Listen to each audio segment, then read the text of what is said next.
Our afternoon panel includes several general managers from the Labor League, named the League of Alternative Baseball Reality by Keith Olbermann. Labor is a highly competitive fantasy baseball league and held one of their league auctions in room 150 this morning, with another to come in the same room tomorrow morning if you want to pop your head in there. We thought we'd take advantage of their presence this weekend by having a few of their experts join us to talk about players they love in 2026. We've asked them to think about this question well beyond the surface level. We all expect Shohei Ohtani to have a great season this year.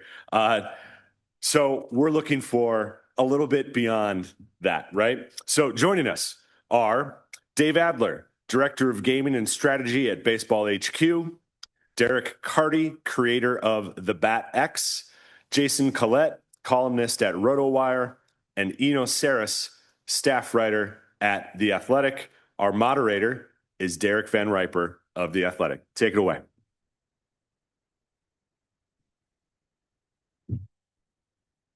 Thank you, Scott.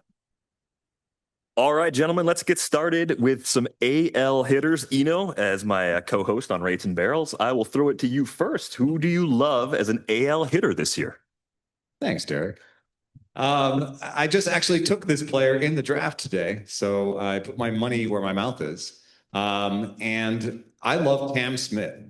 And one of the reasons I love Cam Smith is just really obvious in terms of he's an athlete. He's top 10th percentile in arm strength, bat speed, foot speed. He's a great athlete. But, the history of baseball is littered with great athletes that didn't make it. And we were kind of going through a list at lunch, and Adam Brett Walker is like a guy that comes to mind. But I was thinking of like Derek Dietrich a little bit. And Brett Lowry had like a 14-pack, dude. That guy was chiseled, but not that great of a baseball player. The thing that separates that from me is I do sometimes get just fascinated with tools and just, I'm in love with the stuffiest stuff guy, or, just love the guy with the most bat speed. But Cam Smith held his head above water last year, and it wasn't a great season. He was like he was 10% worse than league average, but it was good enough for his first try. And it was polished enough. He didn't have a 35, 38% strikeout rate or a 2% walk rate. There's all the stuff was like, there's some polish there too.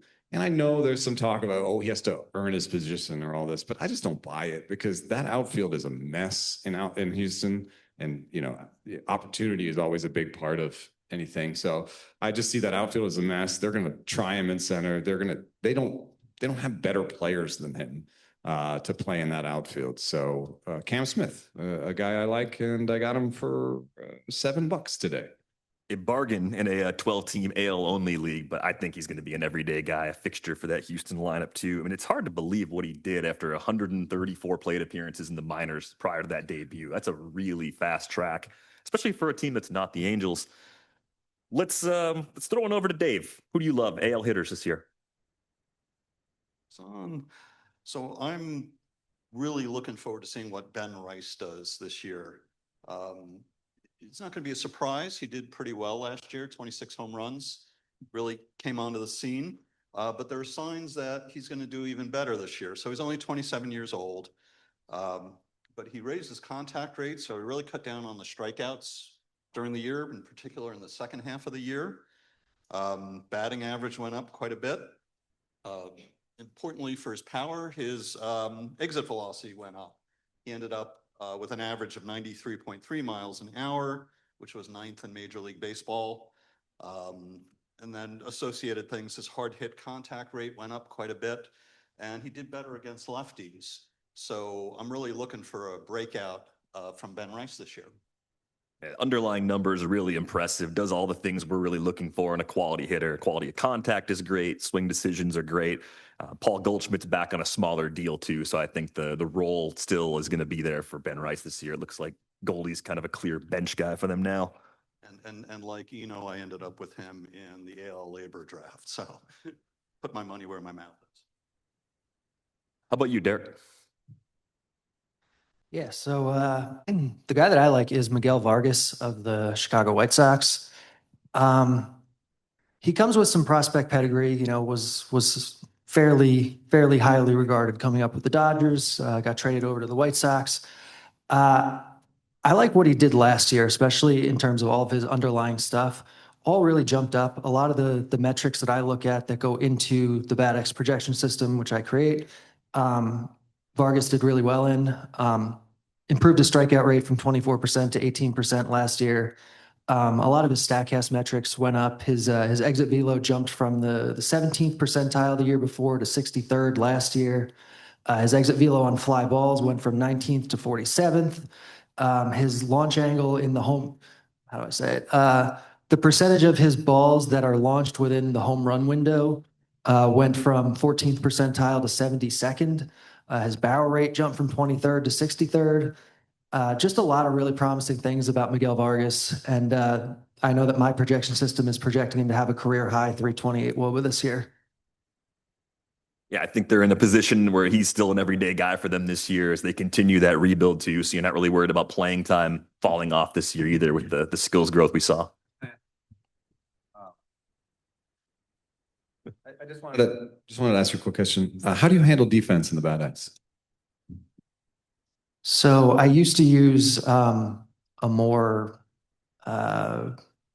less rigorous way of doing it. This past year, I switched over to just using StatCast OAA and basing it off of that with some adjustment, regressing some adjustments, positional change stuff like that. Jason, how about one from the AL hitter pool from you? Sure. And before I forget, the person who recommended Cartel Coffee to me yesterday when we were talking, thank you. I went this morning. It was excellent. So on my end, it's Jake Berger from Texas. I live in the Charlotte area. And so when Berger was part of the White Sox organization, I got to see a lot of him. And every time I saw him play, he was making the loudest contact in the field. And you look under the hood and see some of that is still carrying through. And despite being one of the bigger dudes, he's still very athletic. And soft spot on me. I really appreciate what he does, raising awareness for children with special needs off the field as well. And I think he's really well placed with Texas this year. And spoiler alert, I bought him today too. So I have him on my team, but it's just one of the players that when I've watched him play over the years, the quality of contact has just really stood out. And that's been a carrying tool, peaking at 38 home runs with the Marlins in 2023. See what he can do with Texas this year. Jake Berger, sneaky fast.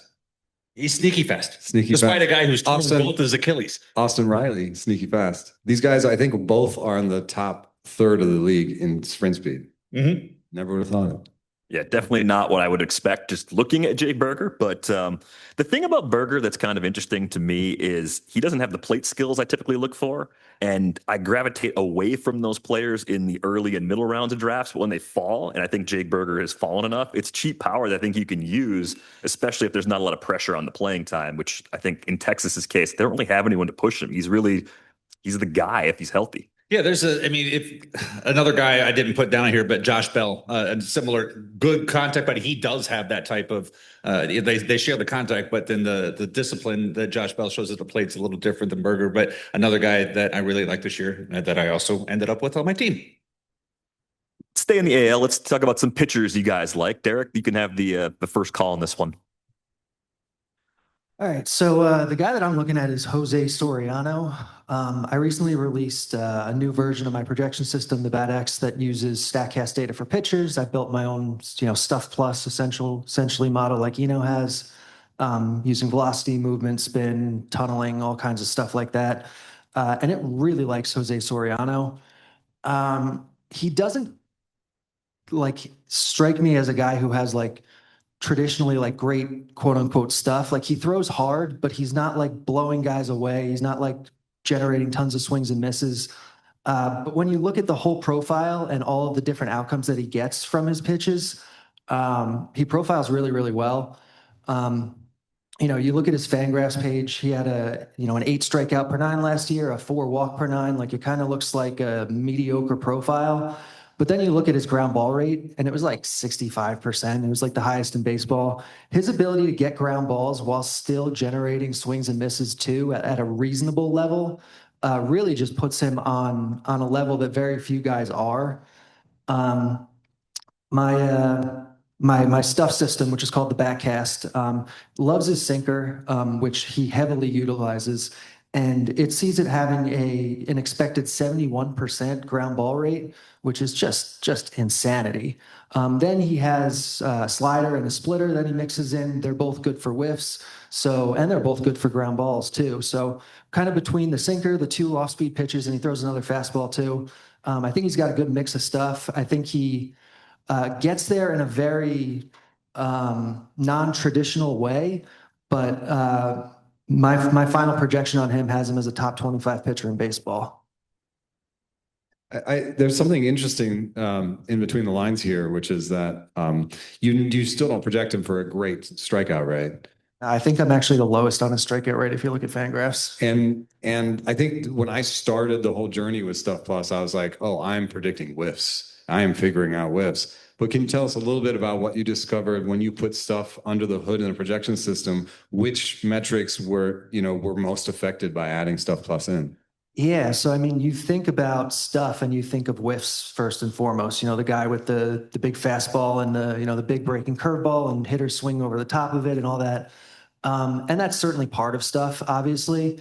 But when you look at the actual physical characteristics of a pitch and you look at what they can tell us about the pitcher, it's more than just the whiffs. Like one of the big things that I found was that it really informed BABIP, which for so many years, obviously, we thought was basically just noise and it's going to regress to the mean for every pitcher. And then, it evolved a little bit from there. But I'm projecting some really crazy low and crazy high BABIPs now for guys because of what I'm seeing with the pitch shapes and everything. So it's, it's not just the strikeouts and the whiffs. It's the BABIP, it's the home runs, it's everything. Even walks a little bit. Walks and hit by pitches is influenced by the types of pitches you throw, the movement of the pitches, that type of stuff.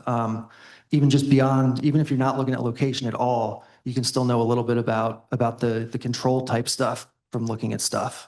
Yeah, we found something similar, and I just think it's interesting because it's a little bit of a salvo against DIPS theory, which is the defense independent pitching. The whole idea behind fielding independent pitching, FIP, is that pitchers don't really have control over balls in play. And this stuff research, one of the biggest outcomes is no, actually their shapes do predict, things about what happens to the ball in play. Home run rates, we found we were projecting very different home run rates after we put Stuff Plus in. Yeah, same here.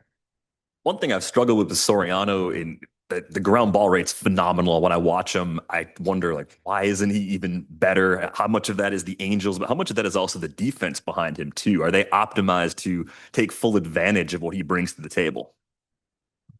I mean, I don't think they are. So maybe he'll come a little short on the projections, but still probably underpriced relative to what your system is spinning out right now on Jose Soriano. Jason, how about you? Pitcher you love in the AL? I guess I'm a Rangers fan because I chose Jack Leiter for this. And when you look at somebody who has a father and an uncle that came up in the sports, and obviously all the advantages that provided him for instruction throughout the years and getting up and going to a high profile program like Vanderbilt, he had everything, and then the success didn't immediately follow. And what really impressed me last year was how he made adjustments in season, especially towards the second half of the season. Really leveraging more, cutting back on the sinker, going more with the fastball usage and changing the way he was approaching guys. By the end of the season, he was posting average to above average whiff rates on all his pitches. And that's the kind of growth you want to see from somebody. And when they get that first level of adversity and then have to make that adjustment, I was just super impressed with that adjustment he made and expect a big thing from him this year. Yeah, 5 pitches now, too. I think the arsenal getting a little bit deeper with pitches he can trust. I feel like he's going to be a little more effective against lefties and righties, which gives him a chance to take one more step. So I think that's a good call as well. How about an AL pitcher you love this year, Dave? So I was kind of asking myself, do I really love a pitcher who had a 5.56 ERA and 1.49 WHIP in 2025? And the answer was, yeah, Zebby Matthews on the Twins. He's got a lot going for him. So what happened last year? He was dealing with a shoulder impingement issue. He lost about a month and a half to the IL. He also had a very high batting average on balls in play rate. and that should regress this year. His stranded runners rate was low. That should improve. But the skills are there. The velocity from 2024 to 25 was up. He's got a high swinging strike rate, about 13%. The league average is about 11.5. Strikes out a lot of batters, 24% K rate.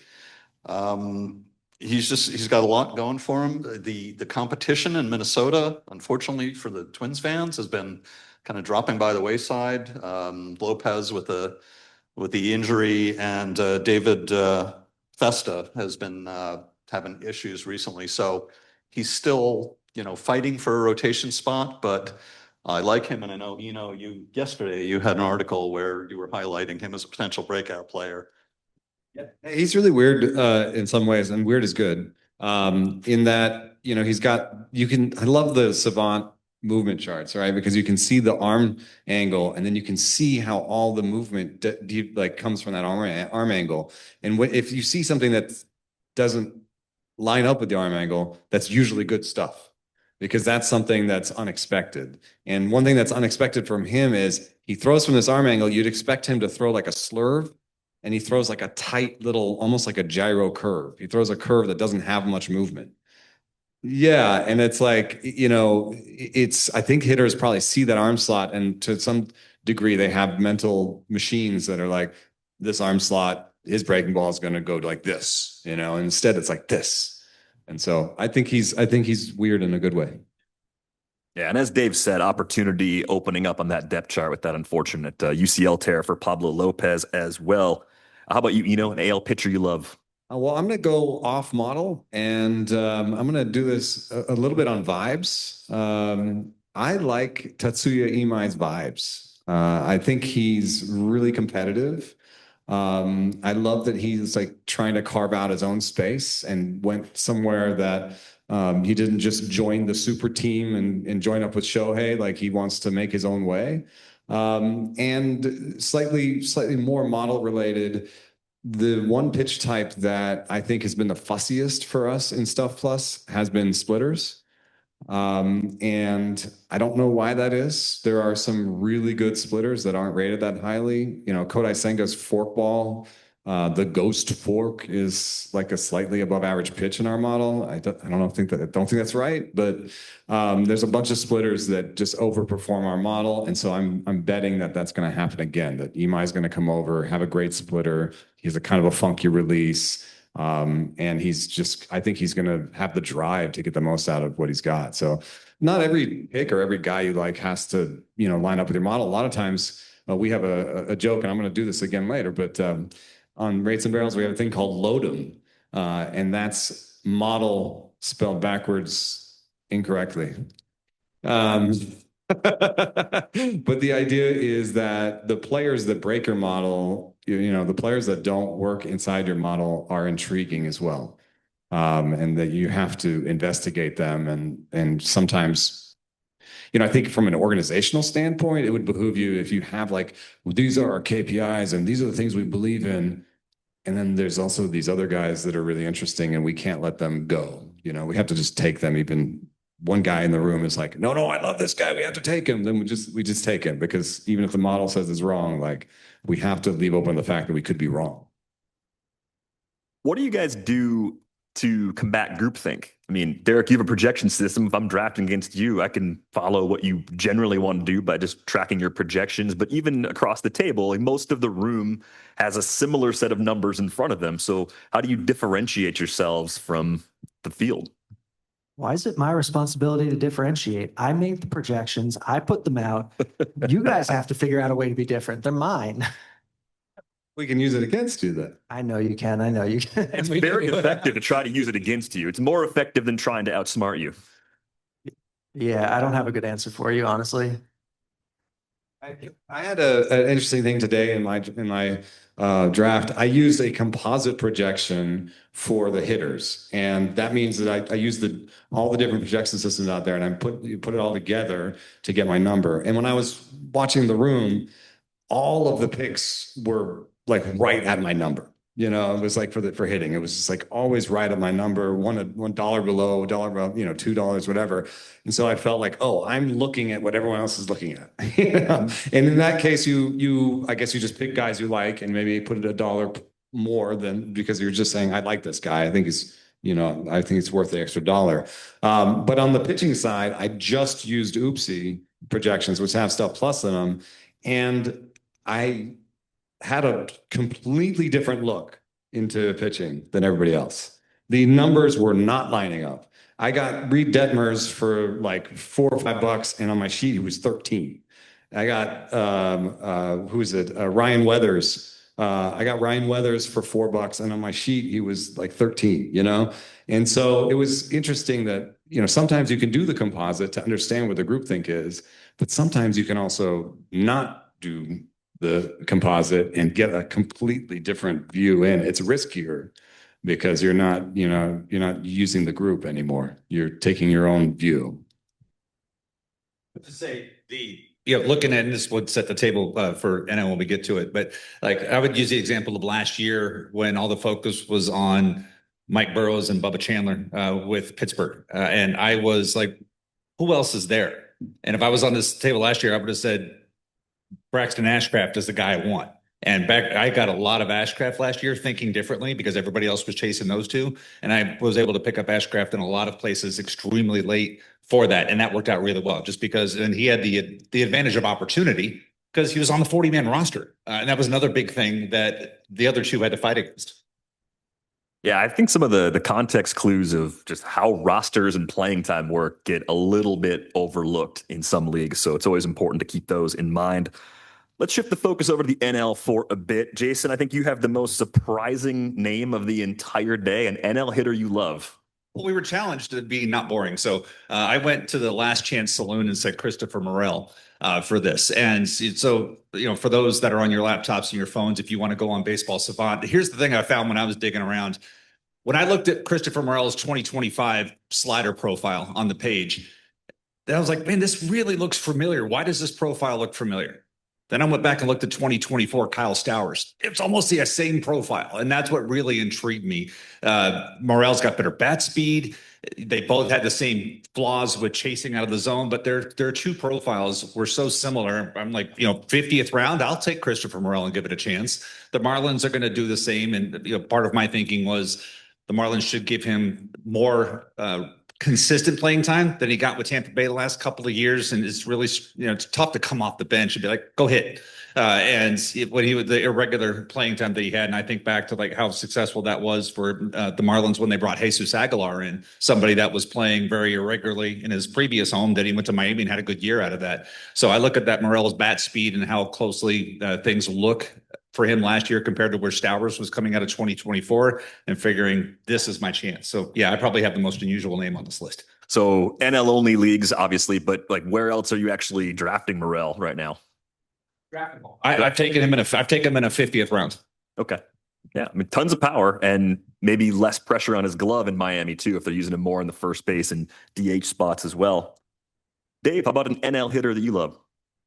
Yeah. So NL now, but somebody I got to watch a lot last year being in Baltimore at the time, Ramon Laureano. And like pretty much everybody else, his performance is tied to playing time. And he's not ever gotten a ton. I mean, he's done okay, but he's never topped 500 plate appearances. And I think he's got a chance to do that this year. One, again, it's about opportunity. And while the Padres have Jackson Merrill and Fernando Tatis in place, they don't have a lot of competition for the other outfield spots. So I think Laureano has a chance to finally, at 31, get over 500 plate appearances. His power has been going up. His barrels have increased the last few years. He's making better contact, so his strikeouts are going down. His average is going up. The move from Baltimore to San Diego, maybe not so great for power. Baltimore, depending on what state their walls are in this year, was a little more favorable to right-handed home runs. Petco, not so much, but I think he's going to have the opportunity to play regularly and increase his counting stats. I was blown away doing our outfield previews a few weeks ago on Rates and Barrels that Laureano had never got to 500 plate appearances in the big leagues. He has the chance to do it this year, though. The way San Diego's depth chart is built, if he's healthy, he could play more than ever. And, during the melees, that was Baltimore's, 2025, he was kind of a shining light. So, you knew he had to go because they were doing a rebuild, but it was a shame because he was one of their consistent performers. How about you? NL hitter you love? You were talking about context. This is a context situation here. Ozzy Albies. I mean, the vibes are off the chart for me there too. I think he plays with abandon, and I just love watching him run the bases. And generally, I find him a very fun player. But on top of that, he has a new first base coach, and Anton Richardson coached 30 stolen bases out of Juan Soto with his 15th percentile foot speed. And I asked a bench coach that I know, who's in charge of the running game in terms of what we've seen from Jason Collette's work is that often teams, it's like stolen base is like a team strategy thing. And so in spring, you can see, these teams like the Nationals are running more this spring. And that's an intent. That's a thing they're doing. And they're doing it in tandem with their coaching staff. So I'm figuring that the running game is really done by the coaches. I asked this bench coach, who is it though? Is it the manager? Or is it the first base coach? And he said it used to be the manager because it used to be thought of as something where you had to think about the game state. You had to think about how many outs there were, how much advantage you'd get from taking second base, how much disadvantage you would get from giving up an out. It used to be that. But I think that we've all in this room and the people that come before us, and to some extent have solved that problem. Like we kind of know what the success rates have to be, and we know when to do it and when not to do it. And so that has become so pervasive in the staff that the new thing that matters the most are the tells. The new thing that matters the most is what's going on with that pitcher right now with his heel when he goes to first and when he goes home. What's going on? Like, can you see anything there? And that is the first base coach's thing. So, this bench coach told me that there are, 2 or 3 coaches, first base coaches that he finds to be ahead of the league. But that he thinks that people are catching up. And one thing that we saw, I think there was 8 first base coaches or 9 that changed hands this year. And almost all of them, other than Anton Richardson, were to 25-year-old, 26-year-old, 30-year-old first-time first base coaches.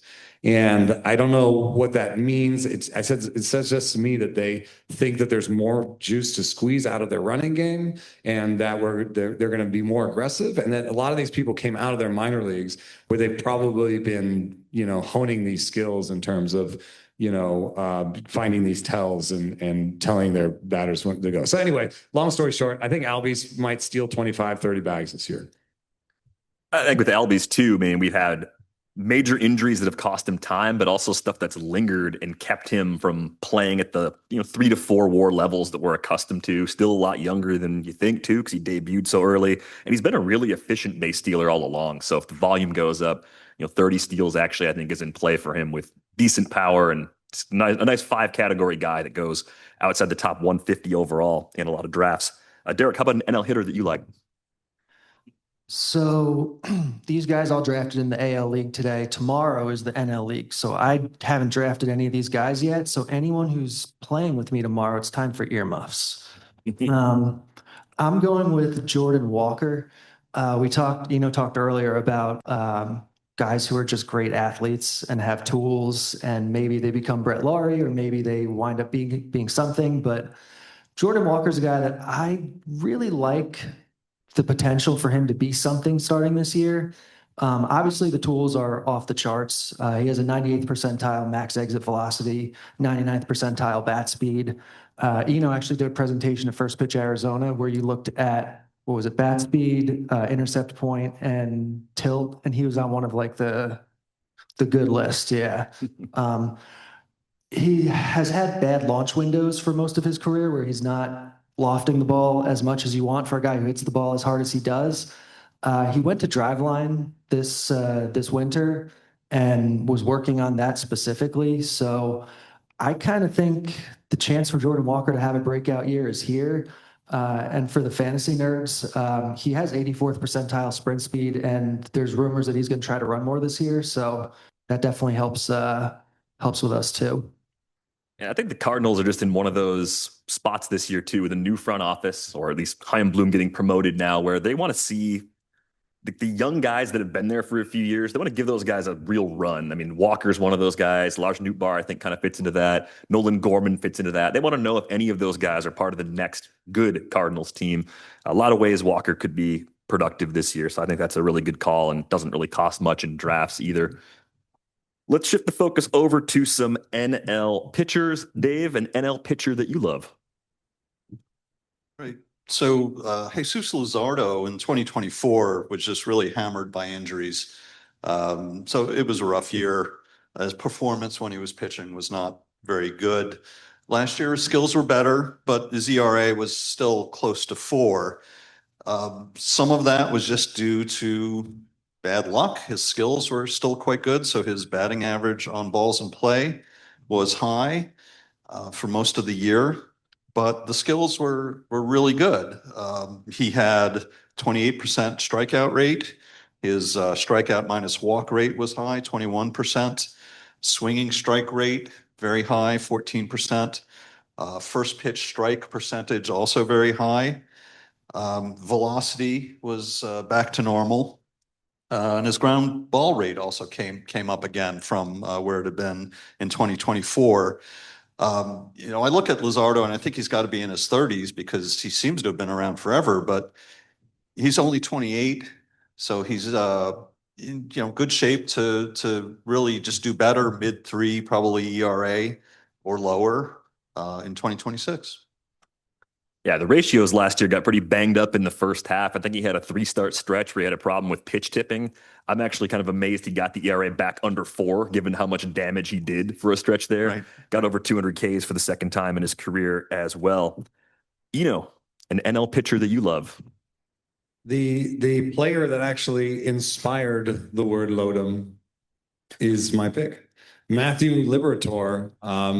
We were having an argument on Rates and Barrels where I was like, he's bad. This is why he's bad. Look at this. He's bad. And Derek was like, he's so bad. I like him. You're convincing me to like him. Right. He's not on a prospect list at the time. This is 2 years ago now, I think. Right. It's not a top 100 prospect anymore. Projections were ugly. Stuff models were bad, but he had a job, right? He had a role. That's enough for me in a deep enough league. Yeah, and this year so far has been draft and whole season, which is these mammoth 15-team, 50-round things where I'm taking him in the 30th round, and that's why I have so many shares. It's like, well, he's the opening day starter for the Cardinals, and he's going to give me 100 usable innings this year. That's great for where he goes in those leagues. But a funny thing happened along the way. He got stuff. He's in the top 5 for spring stuff plus among starters. He added velo. He added another pitch. He bulked up, and stuff loves it. So it's not Lodum anymore. Now it's just a straight up sleeper. And the other thing I just wanted to say real quick that is interesting about him is he's up to like 7 pitch types. And the one thing that makes me nervous about the Stuff Plus model is that, it does so well in predictive tests, and it is a valuable thing. But a lot of the predictive tests lump relievers and starters together. And I'm worried to some extent that some of those, the predictive power is driven by the relievers. And so what we've seen traditionally is we look at relievers and we know that their aging, their strikeout rates, all of it is tied to their fastball velocity tighter than it is for starters. And we know that in some ways relievers are just more tied to their stuff, and we know that starters have to do other things. They have to have command. They have to have multiple pitches. They have to have ways to turn the lineup over. And so, when it comes to relievers, I love Stuff Plus and here very close to it. But when it comes to starters, if you've got 7 or 8 pitches, you've got my eye, because I think You just have different ways to attack guys. No one's the hitters are not going to have sort of they're not going to understand your shapes as quickly because you're giving them look after look after look. And so Liberatore having 7 or 8 pitches, is something that is really interesting to me as well. I'm just amazed that a pitcher that any of you guys love has a K rate under 20% last year. That seems almost impossible to me, but Soriano might have too. yeah. Derek, how about an NL pitcher you love? Yeah, so I talked about Soriano before and how my stuff model, the Backcast really loves him and how he doesn't really fit like the traditional mold. This guy fits the traditional mold. Chase Burns is just crazy, crazy stuff. Last year, came up midway through the year, put up a 14 strikeout per 9 rate at 2.68 xFIP. He was really good to begin with. And when I ran the stuff model this winter, it thinks he has, I think it was the 7th or 8th best stuff in all of baseball. Like his slider is just insanely good. It projects as the best slider. Is that with relievers in there too? So it's not even just among starters. I know among starters, he likes his slider the best out of everybody. I think there are maybe a couple of reliever ones in there that are better, but yeah, loves the slider. Throws almost 100 miles per hour with his fastball.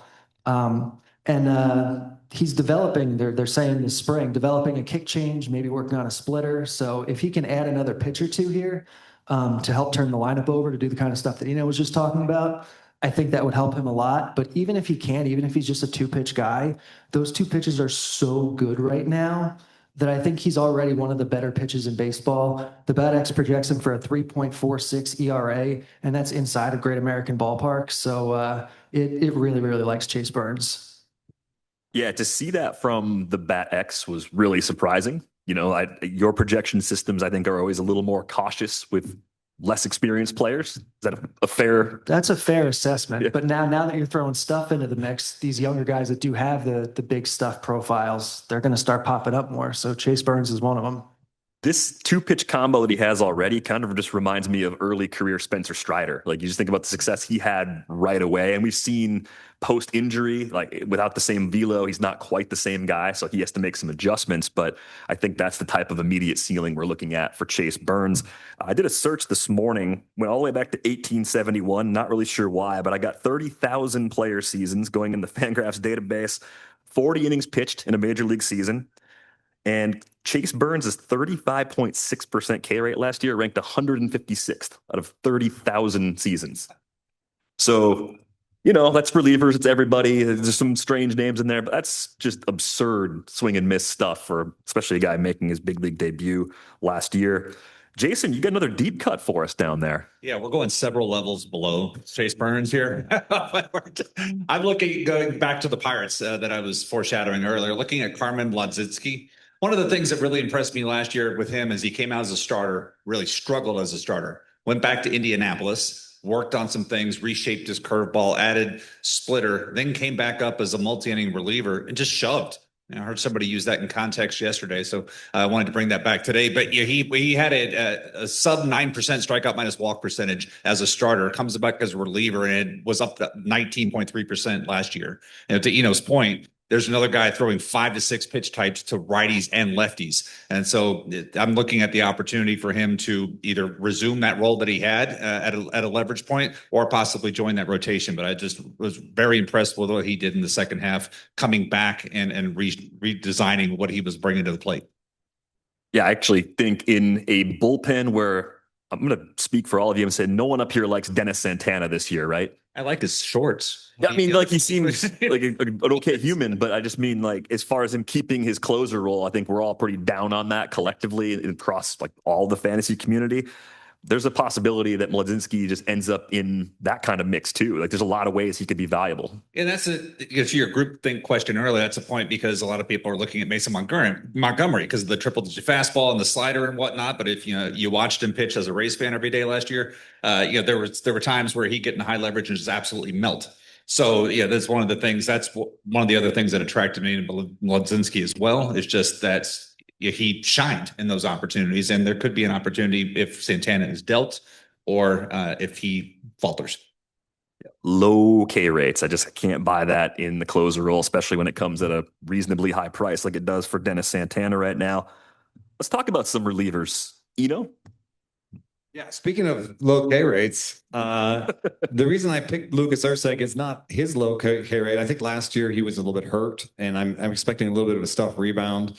We do have aging curves for Stuff Plus, and he's not on the part yet where it should be dropping off like that. So I think there'll be some regression in that. When I work with Oopsie, we regress Stuff Plus a little bit year to year and consult those aging curves. So I think Lucas Erceg will be better this year, but it's not just that. I think Carlos Estevez is maybe the worst closer in baseball. I already had 80, 90 Stuff Plus readings, and the average closer has like a 115. So he was already way below that. Last year, he had bottom quintile strikeout rate among relievers. And then he's an extreme fly ball guy, and they're changing the fences in his home park. I don't even know if he's going to make it to May as the closer. So Lucas Erceg was my pick. It's a little bit about fading Estevez, they could go to Matt Strahm, but when I studied it, I found that managers, and this might be old news because of the different rules that have gone into place since, but at one point managers were twice as likely to pick the righty, even given the normal adjustment for population. They prefer righties as closers, and I think that's still true. So Matt Strahm is also a good option if you think that they will go with the lefty. They don't really have a great lefty behind him, though. So if they go with the lefty as the closer, they don't have a situational lefty. So that's why I landed on Erceg. I think the reek of desperation for capital C closers during what you've described draft and hold season, these early few months that we've been building teams, has put Carlos Estevez at just an unreasonable price. I can't even get close to him at his current price. So if I'm taking a shot, I think Erceg actually makes a lot of sense. And I think every time Estevez has pitched to strength, maybe like 2 appearances, he's like 88, 89 with the fastball, which is just brutal. Yeah, he went for a pretty high price today. I was a little surprised how high he went. It was like $17 or something. Not for me. Derek, how about a reliever you love? Yeah, so I'm looking at a little bit of a deep cut here. I like Fernando Cruz, which I think is going to tie back to something Eno said earlier about splitters, because I actually haven't had a chance to look and see what Stuff Plus thinks of his splitter, but I know mine, the Backcast, thinks he has the absolute best splitter in baseball, starter, reliever, anybody. It has him for a 2.03 ERA, which basically means if he were to only throw a splitter and you're not going to take into account, like predictability and sequencing effects and all that kind of stuff, like just the pure quality of the pitch is a 2.03 ERA, which is just insanely good. And he throws it 60% of the time. So he has this pitch that's one of the best in baseball. He throws it a lot. If I run the model back through 2020, there's only been 3 better splitters that have profiled better than Fernando Cruz's. 2 of them were Kevin Gausman splitters back when he was Kevin Gausman, and he had a splitter that was insane. So Fernando Cruz's splitter is just really good. He's 35 years old. He's not like a household name, not really going to be in the mix for saves for the Yankees, but I think he's going to be a very valuable part of that bullpen for him, and maybe one of the better relievers in the AL. The BATX is projecting a 12.4 K per 9 and a 3.40 ERA out of him on the whole. And so I think Cruz is kind of one of the more unsung relievers in baseball right now. So you like him more for AL only leagues and then mixed leagues with holds, probably? Yeah. Yeah, 60% splitter usage. I don't know if you can push it up any more than that, but that really jumped off the page when I was looking at his profile. Jason, kind of a deep cut from you, not maybe as deep as Cruz, but a guy that I think is popping on some radars now. But I would say just with the Cruz to a point, that's almost how Kyle Finnegan was pitching once he came over to Detroit. He was using a similar approach with his splitter once Detroit said, please go throw more of that and less of the other thing.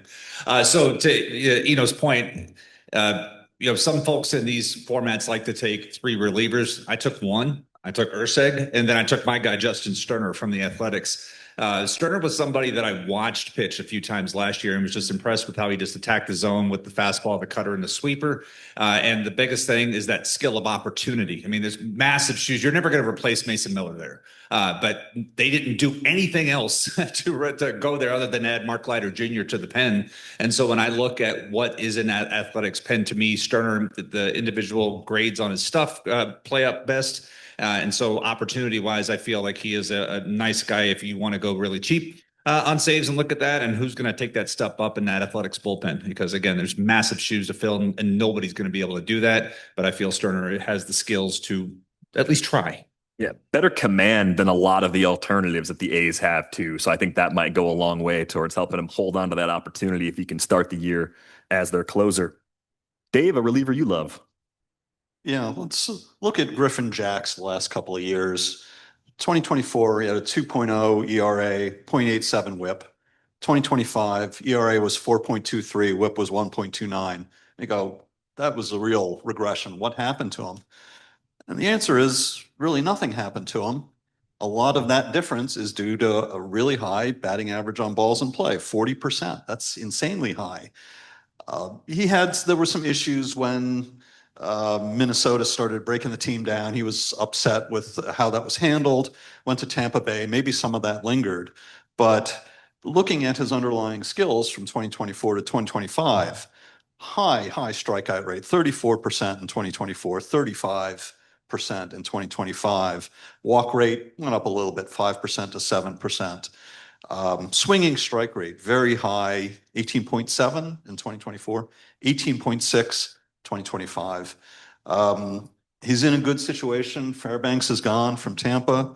He's in competition with Edwin Uceta, who's now dealing with an injury, Garrett Clevenger. The opportunity is there for him to take that job and do really well. I think the only challenging thing about Jax is the price is going up. Did you get him today at an inflated price, Yeah, it was one of my biggest regrets today is I paid $18 for Griffin Jax, and a couple seconds later, Ryan Helsley went for 17. And that really upset me because I took Jax thinking Helsley would go to 20 or 21. Yeah. Went a little before Jax. I would right before, I think a couple of players before. But he was after. And I just would have way preferred Helsley. So no, but I do like Jax a lot, and I do think he'll be the closer. But if Uceta's shoulder is fine and the most recent news is okay, then he's going to have some competition. Yep. I'm going to ask the guy in the Devil Rays hat what he thinks of the Rays bullpen. I mean, and I know some people think they mix and match, but as we've talked about before, some of that's a health thing with Pete Fairbanks over the last few years where they've just had to use someone else because Fairbanks was on the IL. Yeah, I'd say it's a lot better than the Joe Borowski days where this hat comes from. So that was the thing the couple of years where Kevin Cash was employing 10 to 12 different guys to get saves. And it would happen. And it was really the opportunity because Fairbanks couldn't stay healthy. But in the seasons, Fairbanks has avoided multiple IL trips. He's piled up 20 plus saves. So the narrative that the Rays like to go closer by committee has really fallen apart here the last couple of years. And when I look at the situation, like going into today, I was saying Jax was 60% favorite.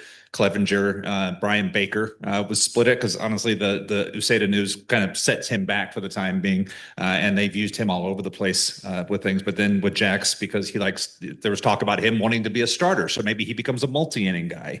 So we'll see where all that sits out. But that's how I say there will be a primary guy because that's been Kevin Cash's tendency as long as he has a healthy, high leverage guy that he prefers. Timing is everything for a lot of these players too. At the beginning of draft season, if you were drafting September before last season was over, October, November, you could get Griffin Jax pick 250. Now he's going to go inside the top 150 of some drafts. And that's where you get the effect that Eno experienced at the draft table today, where you may have to move away from someone you really like because everybody gets on board and the value just goes too high. Yeah, I'm not sorry about saying 17 to push you up. You said 17. I wasn't in the room at the time. So if anyone has questions for the panel, we have a few extra minutes. Otherwise, I can pepper them with a few more questions. Yeah, I'll start right here. Particularly for Dave, because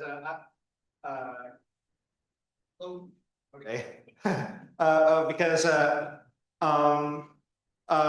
I too am a fan of Ben Rice, and I'm hoping that he at least puts up similar stats or even better stats this season compared to last season. Now, what skills or tools do you think he would have to improve in order to potentially become even better? And do you think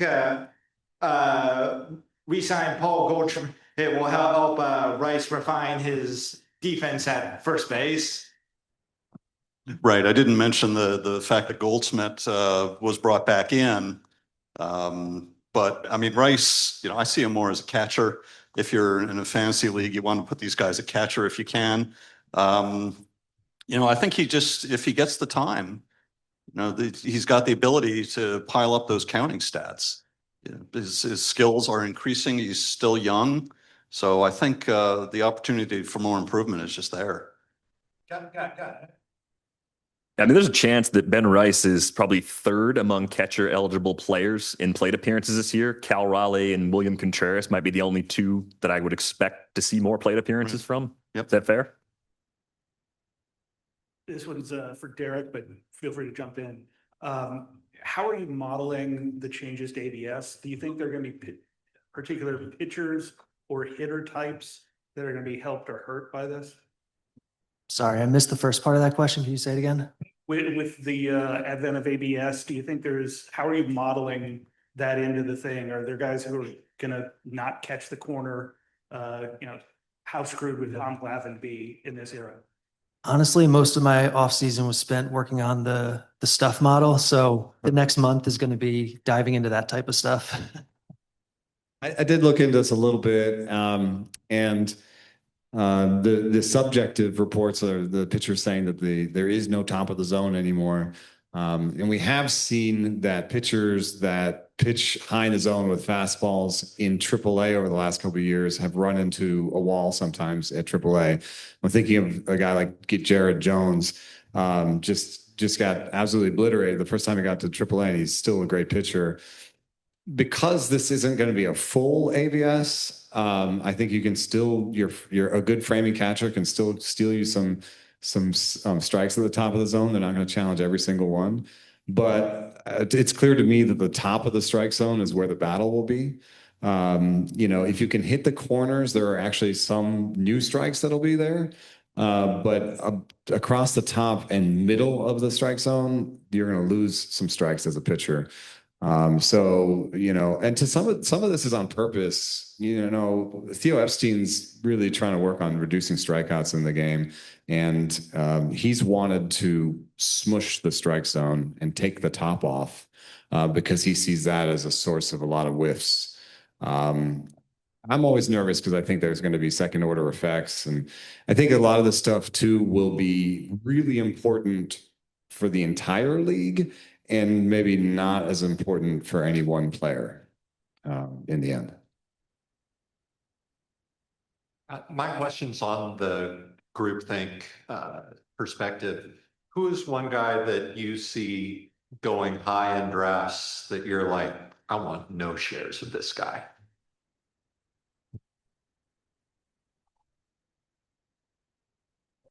Stevis one was, that's even all the stuff. That was the one that scared me the most. I want to come back. I'm trying to buy some time for the other three for the moment, but that was honestly the one that really made me run. I would say Reed Detmers would be another one, but for some of the same reasons. But that Angels defense that you were talking about with Soriano, I loved what I saw Detmers do last year out of the pen, because we know that skills have been there previously. But the context of the team context there with the Angels and their defense really scares me about Detmers moving back into the rotation. So I'll say Detmers. I'll buy you guys another 30 seconds. I've been hesitant to draft Junior Caminero as like a late first rounder, early second rounder. I think he's a great player. I think he's got enough.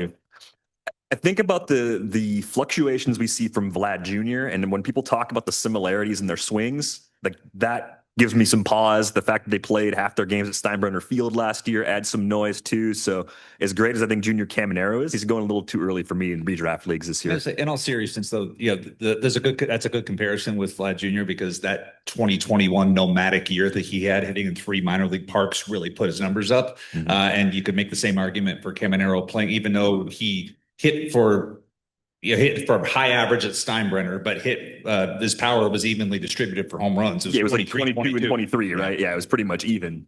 Yeah, I try and avoid the guys who are perennially injured, but were okay last year. So like Byron Buxton, I had him in a league last year, and I won that league because he finally was on the field and had a lot of at bats. But I don't necessarily want to bet on that he's going to do it again. You just look around the league, and guys who every time they walk out of the dugout, they trip and they break a toe or something. Royce Lewis, somebody I was just avoiding. Yeah, Josh Lowe. Anybody with the injury history who's shown they can play well when they're healthy, I'm still a little reluctant to take them. I guess in a similar way, George Springer is somebody I'm not getting a lot of shares of. And it's not necessarily the injury part. It's an older player that has had maybe a very obvious decline and then like, oh no, he's still good. I feel like the obvious decline part was the signal, and the noise is that one good season when they were 35. I just don't, the way aging curves work. And I think the modern game is actually really trending more towards athleticism. And so I'm really trying to avoid players over 30 as often as I can. Of course, sometimes they drop in, they're too cheap to ignore, but Springer is going at a pretty healthy spot. And I just hate to say, I as an older person myself, I know that everything just gets harder. I mean, I would just add, because that was my mindset last year. I really avoided Springer. Not to say all growth or all decline is linear, but that was one guy to the main question. That was one person I was like, I'm out on. And that was a hard lesson. Yeah, Jacob deGrom, right? I mean, Hall of Famer when he's healthy, but how long has he been healthy, right? I mean, just not willing to bid on that. Yeah, actually, on the pitching side, it's been really difficult for me because I've wanted to in the past just be like, oh, it's a crapshoot. They're all just going to get hurt, so just pick the best ones and don't worry about injury. But what I've found is that I think I draft better if I consider injury history. You're more likely to be injured if you've been injured in the past. And there are different shades of injury risk. So that's something that with my top pick, I've become more conservative in terms of injury history recently. Yeah, so I got two questions actually. Firstly, I think this one's for Derek. How do you incorporate weather in your daily projections? Yeah, so I mean, basically, I've collected weather data from weather stations near the parks for the last, 10 or 15 years and come up with specific factors to model out the weather. Ideally, you're accounting for the context of what the park is, who the batters and pitchers are, and then you're figuring out, okay, what's the difference in strikeout rate from 70 degrees to 71 degrees, from 71 to 72. And you can build out the curves for all the different weather factors, for air pressure, for wind. I mean, that's, I guess, essentially how I do it. Gotcha. And I know you mentioned it's tough to evaluate guys like their changeup specifically. What would be the best way to evaluate what a good changeup is? Well, I think that a projection system is your way out because when I've talked to teams that have had similar problems, I've talked to R&D analysts with teams that have said, yeah, we start mixing in actual results on the pitch earlier on changeups. So you could think if you had a projection system and you had 5 pitches, you might be like, oh, we're just going to use 95% stuff plus, or, and regressed, and that's it. So what you can do is, since you're worried about that grade, you can start folding in actual results on the pitch earlier. Hey, I'm wondering what your thoughts on Mike Trout are. Last year, he wasn't the most hurt as he's been, and he regressed a little. So do you think he's going to keep regressing, or do you think he's got a couple of good years left in him if he stays healthy? I mean, I've always been a huge Mike Trout fan. He was just so good for so long. I'd like to think he's still got a couple more years left in him. I think he'll have probably one of those George Springer years. Yeah, I was just going to say, is he this year's Springer? I mean, the K rate went up a little bit last year too, and I think that might be scaring people away more than it should. Yeah. absolutely amazing if he could go out there and do that. I would say, as somebody who got to interview him when he was 18 years old at the Arizona Fall League, the biggest 18-year-old I've ever seen. Back then, it's just what I just felt. And I'm 6'4", and he made me feel about 5'4" just standing next to him. Want to see him succeed this year.